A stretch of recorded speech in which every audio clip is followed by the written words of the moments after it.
Assalamualaikum warahmatullahi wabarakatuh. Selamat datang adik-adik kelas 7 baru tahun ajaran 2020-2021. Adik-adik sekalian akan diajari tentang pengenalan lingkungan sekolah atau PLS dengan secara online. Hal ini dikarenakan adanya himbauan pencegahan COVID-19.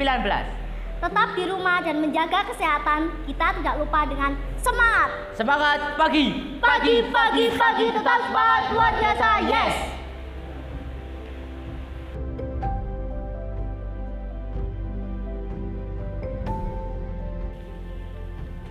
Assalamualaikum warahmatullahi wabarakatuh. Alhamdulillahirabbil alamin. Wassalatu wassalamu ala sayyidina Muhammadin wa ala alihi wa sahbihi ajmain, amma ba'du. Yang saya hormati panitia PLS pengenalan lingkungan sekolah, yang saya hormati semua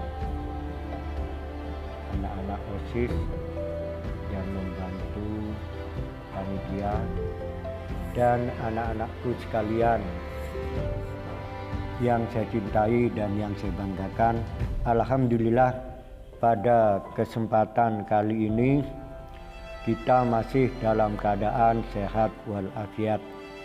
Salam dan selawat mudah-mudahan tetap dilimpahkan kepada Nabi kita, Nabi Muhammad Sallallahu Alaihi Wasallam. Anak-anak sekalian yang saya cintai dan yang saya banggakan, tentunya kalian sudah tahu semua. Ya mungkin sudah tahu lah bahwa Permendikbud nomor 18 tahun 2016 tentang PLS, pengenalan lingkungan sekolah, itu menggantikan Permendikbud nomor 55 tahun 2014 tentang MOS atau masa orientasi siswa.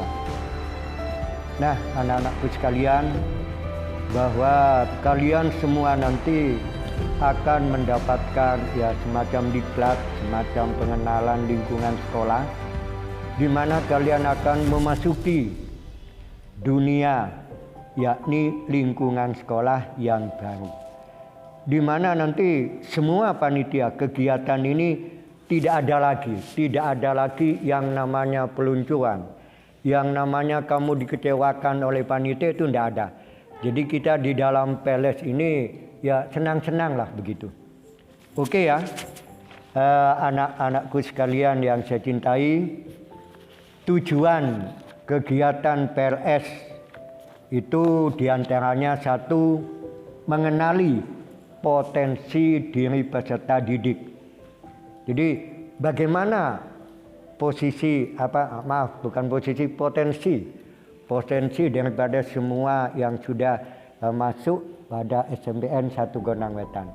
Kemudian yang kedua juga membantu supaya kalian itu mampu beradaptasi kepada lingkungan sekolah, khususnya kepada keamanannya bagaimana, fasilitas umumnya bagaimana, dan juga kalian tujuannya adalah menumbuhkan motivasi, semangat bagaimana cara belajar efektif, dan juga ada tujuan yang inti juga adalah mengembangkan interaksi positif dan juga menumbuhkan perilaku positif, sehingga nanti kamu mudah-mudahan semuanya menjadi anak-anak yang mempunyai masa depan yang baik.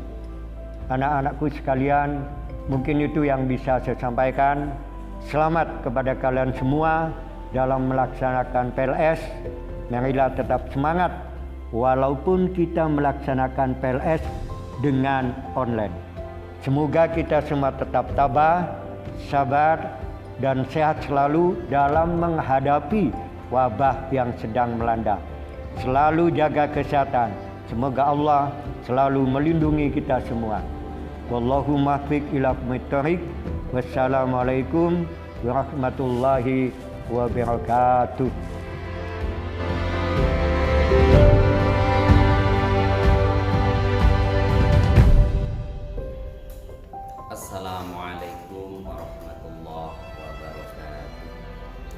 Bismillahirrahmanirrahim. Alhamdulillahirabbil alamin. Wassalatu wassalamu ala asyrofil anbiya'i wal mursalin sayyidina Muhammadin wa ala alihi wa sahbihi ajma'in. Amma ba'd. Yang sangat saya hormati Bapak Kepala Sekolah SMP 1 Gondang Wetan, dan yang sangat saya hormati Bapak Ibu Dewan Guru SMP 1 Gondang Wetan dan semua panitia PLS, anak-anakku, anggota OSIS SMP 1 Gondang Wetan, dan peserta didik baru tahun pelajaran 2020-2021 yang sangat saya banggakan. Pada kesempatan hari ini saya akan memberikan materi tentang visi dan misi sekolah SMP 1 Gondang Wetan. Visi SMP Negeri 1 Gondang Wetan: terwujudnya siswa yang beriman, bertakwa, berkualitas, peduli dan berbudaya lingkungan. Kemudian misi sekolah: mewujudkan sekolah yang beriman dan bertakwa kepada Tuhan Yang Maha Esa, dan mewujudkan standar pembelajaran yang berkualitas, efektif dan efisien serta berbudaya lingkungan. Dari kesemuanya itu akan tercipta mewujudkan siswa yang taat beribadah, mewujudkan nilai-nilai agama dalam kehidupan sehari-hari bagi warga sekolah, membiasakan membaca surat-surat pendek sebelum pembelajaran dimulai, mewujudkan kebiasaan sholat duha, mewujudkan kebiasaan sholat zuhur berjamaah pada seluruh warga sekolah, dan mewujudkan standar proses pembelajaran PAEKM dengan memanfaatkan lingkungan sebagai media dan sumber belajar, mewujudkan kepemilikan silabus RPP bahan ajar terintegrasi lingkungan hidup oleh semua dewan guru. Kemudian tata tertib peserta didik SMP 1 Gondang Wetan. 1. Ketentuan umum.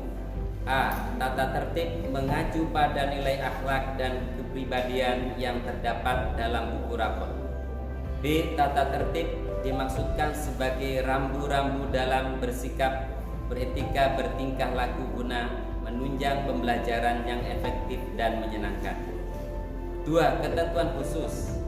Tata tertib digunakan untuk membentuk kepribadian yang berakhlak mulia, disiplin tinggi, mencerdaskan kehidupan bangsa yang bertanah air Indonesia dan berguna bagi agama, nusa dan bangsa. 3. Kewajiban peserta didik beriman dan bertakwa kepada Tuhan Yang Maha Esa, menghormati dan menghargai orang tua, bapak ibu, guru beserta staf TU dan karyawan sekolah, tidak melanggar tata tertib sekolah. Pada satu upacara bendera wajib menggunakan seragam dan atribut lengkap, menjunjung tinggi harkat dan martabat sekolah dengan memperbanyak prestasi akademik dan non-akademik. 4. Peserta didik berhak mengikuti: A. Kegiatan belajar mengajar, B. Meminjam buku perpustakaan dengan mentaati peraturan perpustakaan, C. Menggunakan fasilitas belajar, D. Beribadah di musola, E. Mendapatkan layanan pengembangan diri yang sesuai dengan kurikulum sepanjang tidak melanggar tata tertib. Itulah materi visi misi sekolah serta tata tertib peserta didik SMP 1 Gondang Wetan. Saya sebagai pemateri, bila mana ada kurang lebihnya mohon maaf. Saya akhiri. Assalamualaikum warahmatullahi wabarakatuh.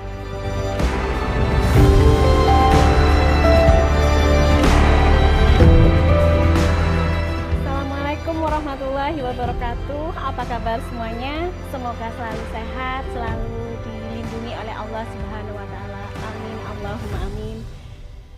Pada kesempatan kali ini saya mau menyampaikan materi tentang tata krama.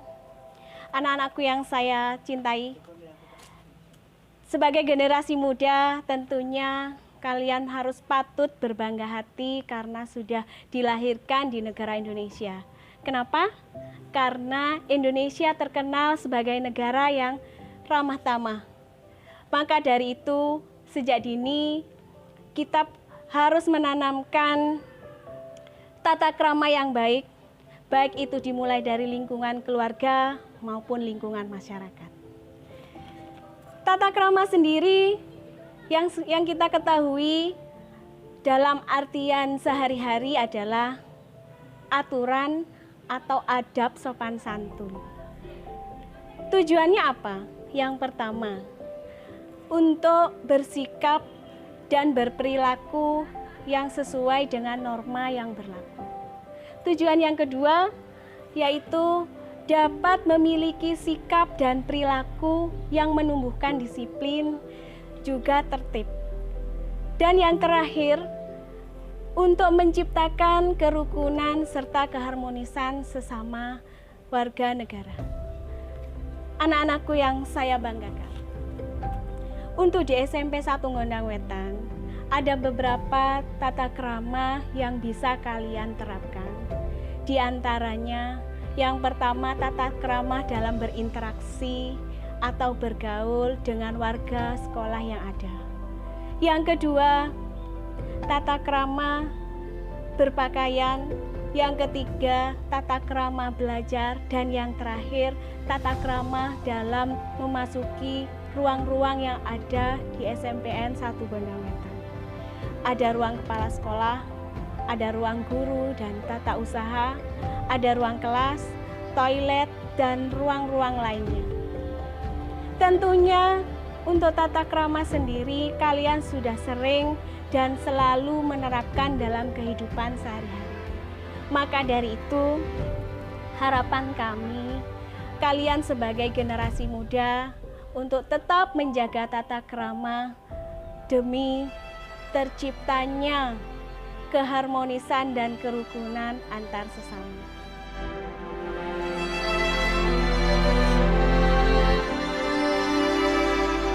Halo, apa kabar? Kali ini saya akan menyampaikan materi tentang cara belajar efektif dan efisien.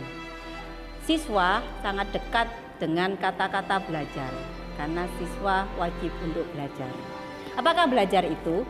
Belajar adalah adanya perubahan perilaku ke arah yang positif. Belajar itu adalah suatu kebutuhan, sehingga harus dilakukan sepanjang waktu. Terkadang kita masih melihat banyak peserta didik enggan atau malas belajar karena mereka belum tahu manfaat belajar bagi kehidupannya. Nah, kalian pasti pernah malas belajar, bukan? Nah, apapun itu yang dilakukan selama belajar merupakan hal positif yang berdampak bagi dirinya dan orang lain.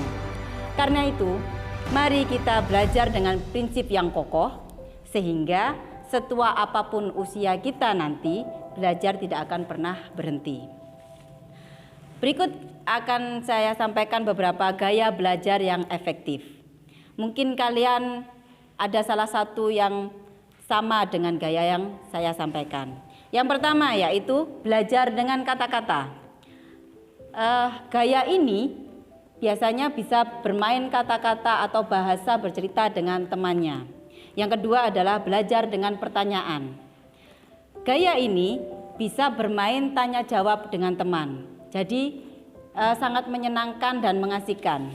Yang ketiga yaitu belajar dengan gambar. Ada tipe seseorang yang biasanya melihat gambar dan warna, mereka langsung bisa menangkap pelajaran yang diterangkan. Yang keempat yaitu belajar dengan musik. Ini juga ada tipe seseorang yang biasanya belajar dengan didampingi musik. Yang kelima, belajar dengan bergerak. Ada tipe orang yang belajar dengan berjalan atau dengan menyentuh barang yang harus dia pelajari. Yang keenam, belajar dengan bersosialisasi. Bisa dengan cara berkumpul dengan orang atau berdiskusi. Belajar dengan kesendirian, yaitu belajar dengan kesunyian. Dia hanya bisa sendiri belajarnya. Yang berikutnya yaitu belajar sambil bersosmed, media sosial. Nah, ini biasanya banyak yang kita temui sekarang, anak-anak suka belajar dengan cara membuka media sosial, Facebook dengan handphonenya. Berikut juga akan saya sampaikan 10 tips belajar efektif dan smart. Yang pertama yaitu belajar tidak hanya menghafal tapi juga memahami. Meski kamu sudah hafal semua pelajaran, tapi kamu juga harus paham semua pelajaran tersebut. Yang kedua yaitu membaca adalah kuncinya. Membaca kembali pelajaran 2 kali sehari sebelum dan sesudah Bapak Ibu guru menerangkan, dijamin kamu tidak akan lupa pada materi pelajaran tersebut. Yang ketiga yaitu catatlah pokok-pokok pelajarannya. Buat kesimpulan atau catatan kecil di buku kalian agar mudah untuk kalian baca kembali. Yang keempat adalah hafalkan kata-kata kuncinya. Tiap kamu menghafal materi pelajaran banyak, maka kamu hanya butuh menghafalkan kunci-kuncinya saja. Jadi tidak perlu membaca semuanya. Yang kelima, pilih waktu belajar yang tepat. Biar belajar yang enak, badan tetap fit, maka pagi hari sebelum berangkat sekolah adalah waktu yang pas untuk berkonsentrasi belajar. Yang keenam yaitu ciptakan suasana belajar yang nyaman dan mengasihkan. Bisa sambil mendengarkan musik atau mencari tempat yang nyaman meskipun tidak harus di kamar kalian. Yang ketujuh yaitu membuat kelompok belajar atau jejaring belajar. Kalau kalian bosan belajar sendiri, kalian bisa mengajak teman-teman kalian untuk belajar bareng atau berdiskusi atau belajar kelompok.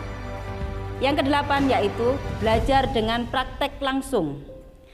Mengerjakan soal-soal bisa dengan cara langsung mengerjakannya, seperti contoh mengukur panjang atau lebar benda tertentu. Yang kesembilan, kembangkan materi pelajaran yang sudah diajarkan. Materi yang sudah diajarkan lebih kritis, kalian harus bisa melatihnya dengan soal-soal latihan baru.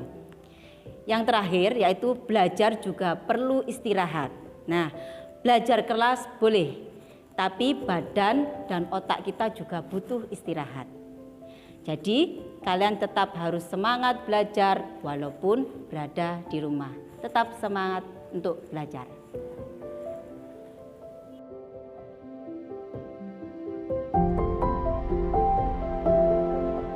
Selamat pagi anak-anak sekalian. Saya ucapkan selamat kepada kalian semuanya yang sudah diterima dan berada di keluarga besar SMPN 1 Gondang Wetan. Pada kesempatan kali ini saya akan menyampaikan sebuah materi berkenaan dengan PLS tentang kenakalan remaja. Kenakalan remaja adalah suatu perbuatan yang melanggar norma, aturan, atau hukum dalam masyarakat yang dilakukan pada usia remaja atau transisi anak-anak ke dewasa.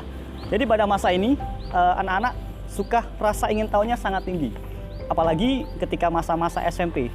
Jadi harapan kami orang tua harus lebih intens terhadap perkembangan anak. Jenis-jenis dari kenakalan remaja. Yang pertama adalah kenakalan remaja di sekolah. Kenakalan remaja ini sangat riskan karena banyaknya pergaulan anak-anak di sekolah sangat berpengaruh terhadap kenakalan remaja. Untuk yang kedua adalah kenakalan remaja yang ada di luar sekolah atau berada di masyarakat, yang mana masyarakat juga sangat berperan aktif dalam mempengaruhi kenakalan remaja. Yang terakhir adalah kenakalan remaja di lingkungan keluarga. Nah, kenapa ini yang sangat-sangat berpengaruh sekali? Karena karena keluarga adalah salah satu wadah terpenting dalam perkembangan anak atau remaja. Jadi, kami harapkan keluarga harus sangat berperan aktif dalam perkembangan anaknya, khususnya di masa-masa remaja seperti ini. Bentuk-bentuk dari kenakalan remaja. Yang pertama adalah penyalahgunaan narkotika. Seperti yang kalian ketahui, semakin banyaknya penyalahgunaan narkotika yang beredar di kalangan remaja. Khususnya di daerah kita sendiri, sangat banyak sekali anak-anak yang cenderung menjadi pengguna atau pemakai narkotika. Yang kedua, perilaku seksual sebelum menikah. Nah, untuk anak-anak sekalian, khususnya peserta didik baru yang baru saja bergabung dengan keluarga besar SMPN 1 Gondang Wetan, harus kalian camkan bahwasanya hubungan di luar nikah itu sangat tidak baik karena masa depan kalian masih sangat panjang. Yang ketiga, perkelahian pelajar. Nah, untuk perkelahian pelajar ini juga sangat sering sekali terjadi di sekolah. Bahwasanya banyak sekali anak-anak yang sekarang terkena bullying ataupun yang merasa sok jagoan. Ini yang mengakibatkan banyak sekali perkelahian yang berada di sekolah. Yang keempat, kebut-kebutan. Sudahlah, kalau sudah masih SMP atau masih pelajar, kalian jangan sok-sokan saja menjadi pengguna motor karena kalian belum waktunya. Yang kelima, peredaran pornografi. Yang keenam, pengerusakan barang milik orang lain. Yang ketujuh, membentuk kelompok atau geng dengan ciri-ciri dan tindakan yang menyeramkan. Dan yang terakhir, berpakaian dengan mode yang tidak sesuai dengan keadaan atau lingkungan. Pada dasarnya, sebagai warga negara yang baik, kita harus selalu bisa mentaati peraturan, baik itu peraturan tertulis ataupun peraturan yang tidak tertulis.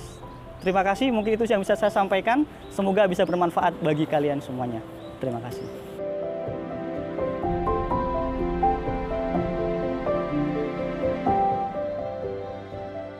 Selamat pagi anak-anak. Kali ini saya akan menyampaikan materi tentang wawasan Wiyata Mandala. Apakah itu wawasan Wiyata Mandala? Kalian pasti bertanya-tanya. Wawasan Wiyata Mandala secara harfiah dapat dimaknai sebagai pandangan atau sikap hidup yang mendalam terhadap sekolah sebagai lingkungan pendidikan. Dalam hal ini, lingkungan sekolah yang harus dipahami bukan sekedar lingkungan fisiknya saja, tetapi juga sosial dan budayanya. Sosial dan budaya ini banyak berkembang di lingkungan sekolah. Tahapan seorang peserta didik dalam memahami atau memiliki wawasan Wiyata Mandala terdapat 3 tahapan, yaitu mengetahui, mengenal, dan mencintai. Kita akan membahas satu-satu. Yang pertama yaitu mengetahui. Mengetahui ialah proses mengetahui baik lingkungan fisik dan lingkungan sosial budaya sekolah melalui panca indera yang kita miliki. Contohnya adalah mengetahui letak ruang kepala sekolah, mengetahui letak ruang guru, letak perpustakaan, letak laboratorium, atau letak tata usaha, atau bagaimana tata cara pergaulan antara peserta didik, guru, dan warga sekolah lainnya. Yang kedua yaitu mengenal. Setelah mengetahui letak lingkungan fisik sekolah, maka tahap selanjutnya adalah mengenal.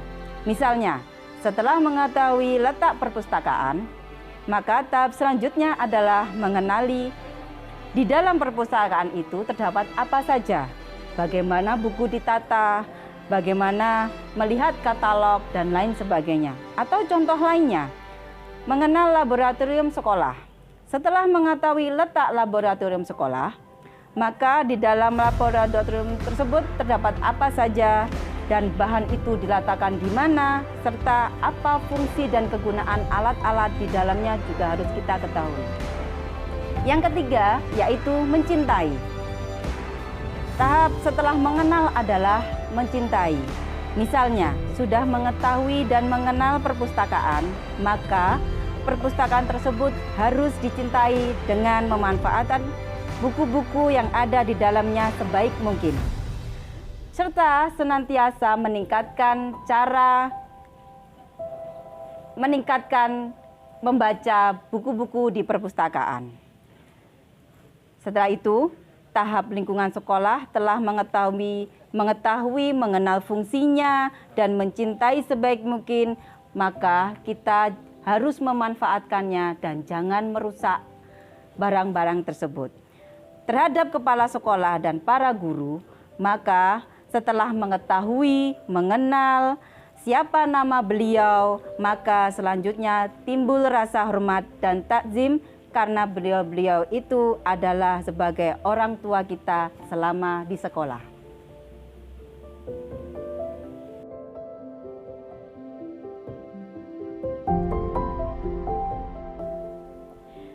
Semangat pagi, pagi, pagi, pagi.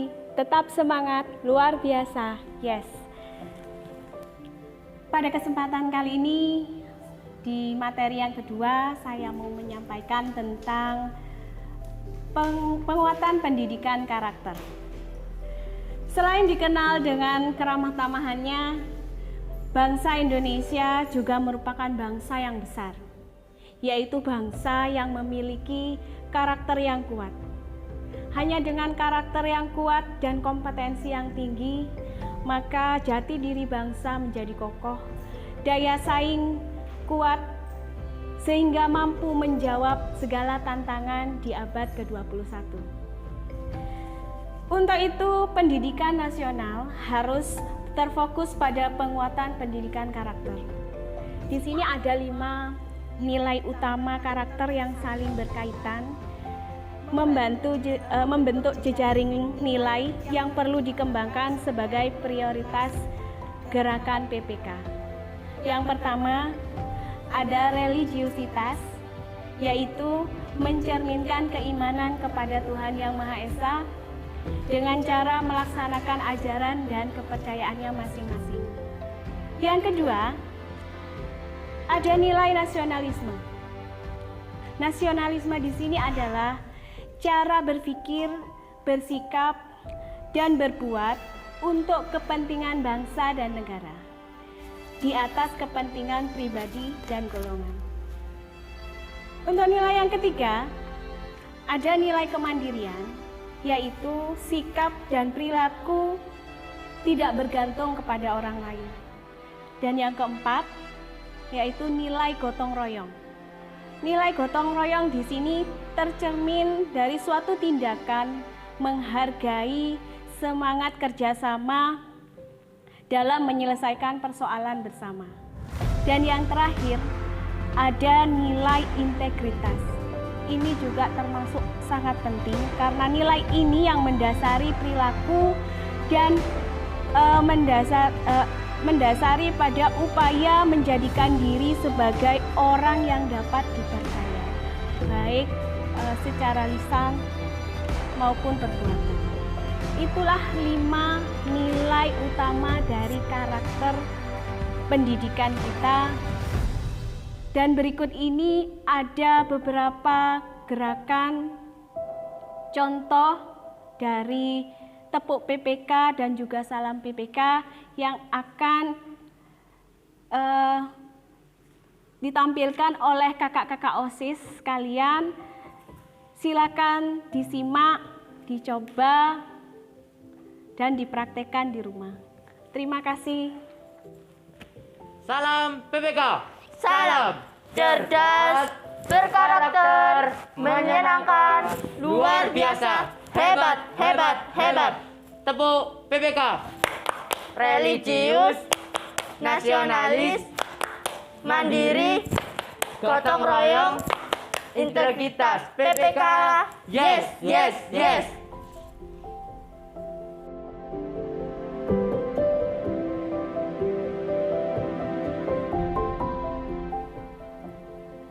Assalamualaikum warahmatullahi wabarakatuh. Bertemu lagi dengan saya akan menyampaikan materi tentang anti korupsi. Kita pasti pernah mendengar kata korupsi.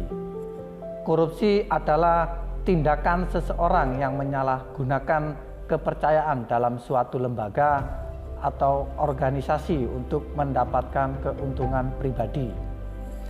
Tentunya kalian tahu lembaga yang menangani korupsi itu apa? Nah, betul, KPK, Komisi Pemberantasan Korupsi. Bentuk-bentuk korupsi antara lain yang pertama, perbuatan melawan hukum atau aturan. Kalau di sekolah itu melanggar tata tertib sekolah. Yang kedua, menyalahgunakan kewenangan. Ketika pemerasan atau kalau di sekolah itu sering disebut dengan pemalakan ya. Sebagai generasi muda, kita harus mendukung gerakan anti korupsi dengan kejujuran, bertanggung jawab, disiplin, dan tidak merugikan orang lain. Mungkin cukup itu saja materi anti korupsi. Sekian, wassalamualaikum warahmatullahi wabarakatuh.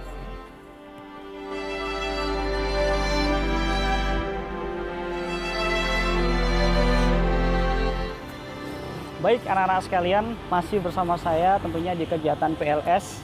Setelah materi yang pertama tadi, ada beberapa materi lagi yang akan saya sampaikan. Untuk materi selanjutnya yaitu tentang penyalahgunaan narkoba. Seperti yang kalian ketahui, narkoba merupakan salah satu permasalahan yang cukup besar di negara kita. Bahkan di dunia, sudah kita tidak terhitung korban yang berjatuhan akibat penyalahgunaan narkoba. Sebagian besar kasus penyalahgunaan narkoba terjadi di kalangan remaja. Narkoba merupakan kependekan dari narkotika dan obat-obatan terlarang. Mungkin kalian baru dengar, tapi memang begitulah adanya. Ada beberapa zat narkoba yang harus kalian jauhi. Yang pertama adalah narkotika. Yang kedua adalah psikotropika. Yang ketiga adalah zat adiktif, dan yang keempat adalah nikotin. Yang kelima adalah kafein, dan yang keenam adalah alkohol. Yang ketujuh adalah inhaler. Seperti yang kalian ketahui, ada beberapa dampak negatif dari penyalahgunaan narkoba. Sebenarnya narkoba bukan zat yang terlarang jika dipakai secara semestinya, tetapi banyak orang yang menyalahgunakan adanya narkoba. Bahkan ada yang menggunakannya sampai di luar batas dosis yang dianggarkan. Jadi ada beberapa orang yang sakit bahkan menghembuskan nafas terakhirnya akibat penyalahgunaan narkoba. Jadi khususnya untuk para remaja yang menjadi penerus bangsa kita, jauhilah narkoba dan jangan sampai menyalahgunakan narkoba. Itu sangat-sangat merugikan bagi masa depan kalian sendiri. Untuk itu, saya menghibau agar seluruh warga SMPN 1 Gondang Wetan, khususnya kalian para generasi baru di SMPN 1 Gondang Wetan yang baru saja menjadi keluarga besar SMPN 1 Gondang Wetan, ayo bersama-sama kita jauhi narkoba, kita menjadi generasi yang baik, menjadi generasi yang sehat, yang akan bisa membanggakan orang tua, negara, bahkan seluruh yang ada di muka bumi ini. Terima kasih, mungkin itu yang bisa saya sampaikan, semoga bermanfaat dan selamat sampai jumpa. Assalamualaikum warahmatullahi wabarakatuh.